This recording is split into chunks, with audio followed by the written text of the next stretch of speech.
This is Raymond Rose. Welcome to Raymond Rose Media. I appreciate you tuning in today. Hey, if you're a first-time listener, please know that this is an audio podcast. There's no videos to watch. All I want you to do is just sit back, relax, maybe take a few notes and listen to my words. I'm hoping I've got really valuable information for you. Hey, we're going to talk about the different steps. I put a list together, maybe 15 years ago, of the simple steps that I need to take every single day, or at least be alert about, to make sure that I'm having a very fun and easy life, no stress, no anxiety, never feeling obligated or awkward. I'm going to share with you some of those items right now. First of all, you need to learn to say the word no.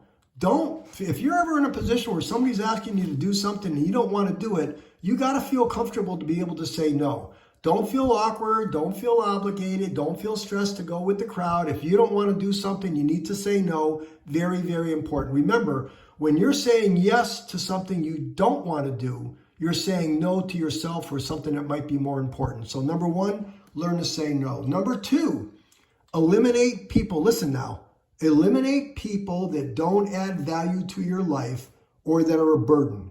Say things like, hey, my life has changed. I can't do the same things I used to, or I've got other plans that I have to do. I'm not going to be able to share time with you. I mean, you need to be conscious of where you're spending your time. And if you're hanging out with people that are not adding value, that are not like-minded, then maybe it's time to move on to something else. So that's number two. Number three, I do my best to get 8 hours of sleep. When I was younger, it was like, hey, I don't need 8 hours of sleep. You think like you're infallible. I can go on and on and on. But as I've aged and as I've done research, I understand that sleep is a superpower. And I want to make sure that not only am I resting my body, but your brain needs rest too. So do your own homework on that. Make sure that you're getting the right amount of sleep. And if you're on that hamster wheel and you're going all the time and you want to sleep more, but you just don't have enough hours in the day, then listen to my podcast where I talk about where you need to get off the hamster wheel. Next, part of getting 8 hours of sleep is trying to go to bed at the same time every day and getting up at the same time. In other words, establishing some type of routine. It doesn't matter if it's a work day or a weekend. Get into a routine so your body's got some type of program that it knows when it's going to bed, when it's going to sleep. And make sure, oh my goodness, if you've got a lot of stress in your life, you just got too many balls in the air and you're not able to get a good night's sleep. Well, again, listen to my other podcast. Getting a solid night's sleep, if you've got too much going on in your mind and your mind is racing at night, that's clearly not a healthy thing to put yourself in a position for. So the next thing might be, here we go, maybe it's time to make sure there's more time for yourself. Maybe you're overscheduling yourself. Making sure there's plenty of time for you to either relax, maybe go for a walk in nature, having enough time to just sit down, put your feet up and be mindful. You got to make sure that you're spending time for yourself. I do it every single day. And next is maybe it's a matter of, having time to exercise. Is your body in good shape? Are you overweight? Are you right where you should be? Are you taking time? I tell people all the time, you need to walk. Walking is free. It's simple. You just put on your shoes or your sneakers and get out there and walk for 5 minutes today and then 10 minutes the next day, but making sure that you're spending time in nature and you're being good to your body. Next, sometimes you just got to care less about things you can't control. Listen to the podcast that I did regarding you need to understand that there are certain things in life that you're not going to be able to control. And if you can't control them and they're not important to you, then you just got to let that stuff go. Don't watch, listen, or read the news unless it directly concerns you. Don't put yourself in a position, like I said, where you can't sleep at night or your brain is racing during the day to get involved in things that you have absolutely no control over. So you need to understand that and you need to care less about those types of things. Next, declutter. I think I've got at least 6 podcasts regarding the importance of decluttering, not only decluttering your home, but decluttering your mind. All those things really go together. Declutter your possessions, your tasks. You need to consider being a minimalist, consider being what they call an essentialist. Just let go of all those things that you're likely never going to use. And as a follow-up to that, this is something I've done for 25 years. Tell people, I've told everybody I know, don't buy me things. Don't buy me gifts. Don't buy me, oh, you're coming over to my house for an afternoon or for an evening dinner or something. Don't bring over a bottle of wine. Don't bring over like a little fruit basket. I don't want any of those things. I love it so that because now I've got these items that I don't necessarily need. Somebody buys me a sweater that doesn't fit. I just don't want any of those things. I don't need them. So I tell people all the time, don't buy me things that I don't need, because believe me, if I need something, I've probably already bought it. Next, regarding clutter, regarding being organized, regarding being a minimalist, regarding your family, you need to make sure that every family member knows where everything in your home belongs. When somebody uses something in your home, it's their responsibility to put it back immediately when they're done with it. Not 5 minutes later, not 3 hours later, not tomorrow. Put it back immediately.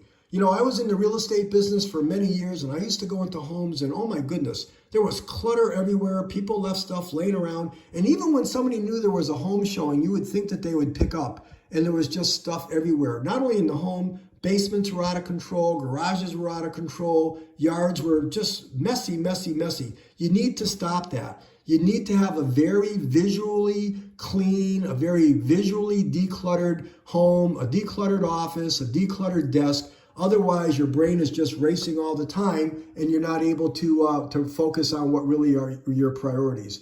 Because as a follow-up to that, you need to put yourself in a position where you're constantly not making decisions every single day on a bunch of different things. Two people that come to mind right off the bat, Steve Jobs, who was the founder of Apple, and Mark Zuckerberg, and there's others. I think you may have heard about this. They wear the same clothes, different clothes every day, but Steve Jobs wore jeans, sneakers, and a black turtleneck every day. Zuckerberg wears a gray t-shirt and jeans every single day. There's nothing to think about. That's what they're doing. And for me, I know myself, I've automated all my banking. All my bills automatically get paid on time. There's a whole bunch of things that I used to do that I've realized I just don't need to do all these different things. So you need to figure out what you can automate. One of the things I mentioned on my previous podcast, I only go shopping every other week. In fact, I go shopping every other Friday. And for me, I go to Costco. I get my food at Costco. I get my clothes at Costco. I get my gasoline for my car at Costco. One trip to Costco. Now, maybe there's not a Costco near you, but my point being is I'm not running to the supermarket, every 2, 3, or 4 days or whatever. I have a very basic diet. So as I told you before, I'm automating that. So give that some thought. And as I'm following up to that, you need to make sure you're making intelligent purchases. Don't buy excess food. Don't buy things you don't really need at home. Don't do any impulse buying. Make sure your purchases are very, very intelligent. And then the last few things, I'm running out of, I've got more time, but I don't want to overwhelm you. This is important. You need to know what your personal boundaries are, what you're willing to accept in life, and what you're not willing to accept in life. And make sure that it's all well thought out. Make sure your family members know your boundaries, your coworkers know your boundaries. Really, really important. Don't put yourself in awkward positions where you're not feeling comfortable with yourself. And then the last thing on my list, which is a follow-up to that, you need to also know what your priorities are in life.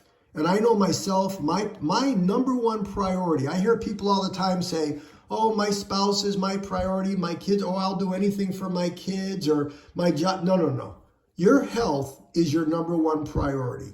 Because if you don't have excellent health, everything that you've been working for over the years is going to go on the back burner.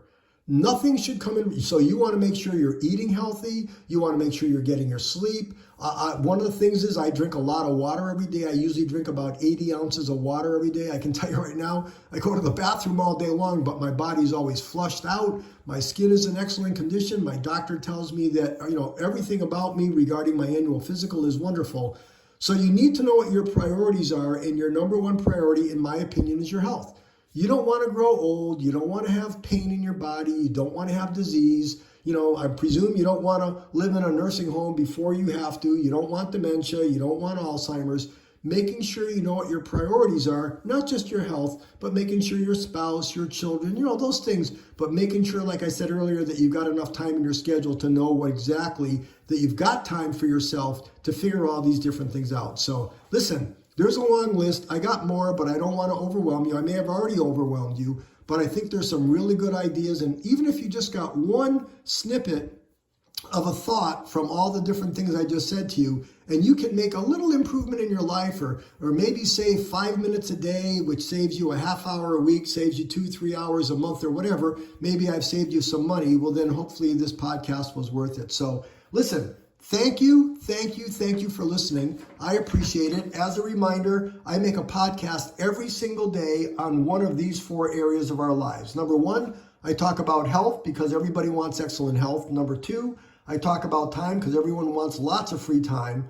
Number 3, money, because financial literacy is imperative. And number 4, habits, because everyone needs disciplined habits. Each podcast I make is usually less than 10 minutes long. This one might be a little bit longer than that. It's got valuable information. I do my best to get to the point. I don't want to waste your time. I'll ask you to do a few things for me. Number 1, subscribe to my podcast. Number 2, give me a thumbs up if you like this podcast. Number 3, consider sharing this podcast with your family and friends. And then going through my other podcasts, I know I referred to them several times here. There's some really great podcasts with some fun and useful information. So that's it for today. Again, I appreciate you hanging out with me. This is Raymond Rose. I'll talk to you tomorrow.